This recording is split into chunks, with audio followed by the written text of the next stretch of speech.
Today's story is from Olivia, one of our fellow listeners. I was 16 and me and my friends, I'll call Evan and Jake, wanted to rent a hotel for the night since it was spring break.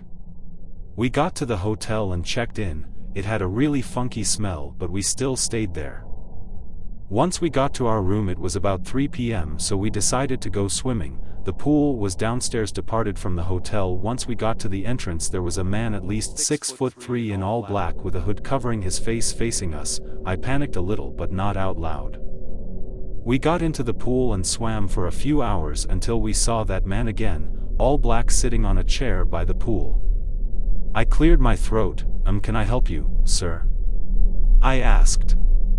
No response. I still yes, a little paranoid. I put my face in the water and at the bottom of the pool was another figure that was all black.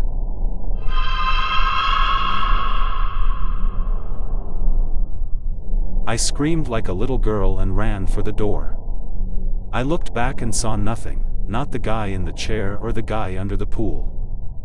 My friends thought I was just seeing things, but I saw what I saw as clear as water.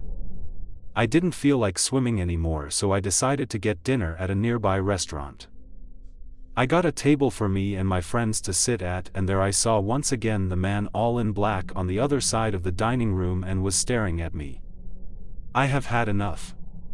I went over there and I lost track of him and he took off.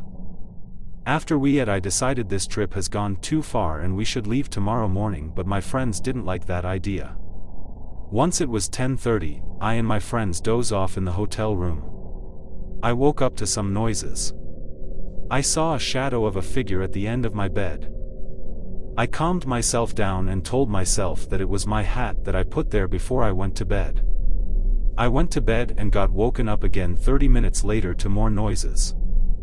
I was getting thirsty, so I reached under the bed and tried to grab my water bottle, but I grabbed something and I was totally shocked by what I grabbed. It was my hat. I was not ever more scared in my life. I couldn't help but to scream at the top of my lungs when I heard a voice next to my ear say, "You're a bitch." I jumped out of bed and realized it was two men in black right there. I tried to fight them, but it was no use once they grabbed me and dragged me out of that room. I tried to scream, but that guy was covering my mouth. I passed out and woken up in a stretcher. It turned out those guys knifed me while I passed out and someone caught them. But the doctor said no one could catch the guys who got me. To this day I always have a nightlight at night, so I'm not scared. This next story was sent to us by Dark Lord. If you want to be featured in one of the next episodes, leave a like and a comment with your story. To start off, this isn't my story but rather one that my dad told me about my Uncle Edward. He died from pneumonia back in 2014. I was born but was too young to remember anything about my Uncle Edward except for the sight of his lifeless body laying in his casket. The sight is no burned into my mind. Later on, my uncle's brother told me that my uncle was an alcoholic and drug addict.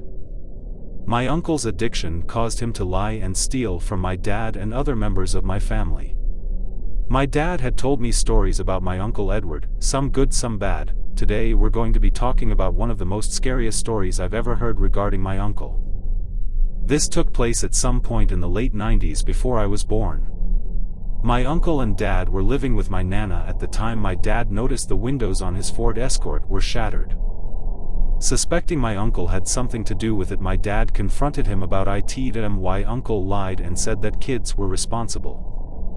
My dad knew that was a load of crap, so he gave my uncle a good beating until he told the truth. The truth is that my uncle didn't have a car, so he stole my dad's car to go meet with some drug dealers. My uncle owed the dealers money but didn't have any. My uncle drove off, but the dealers shot at the car intending to kill him.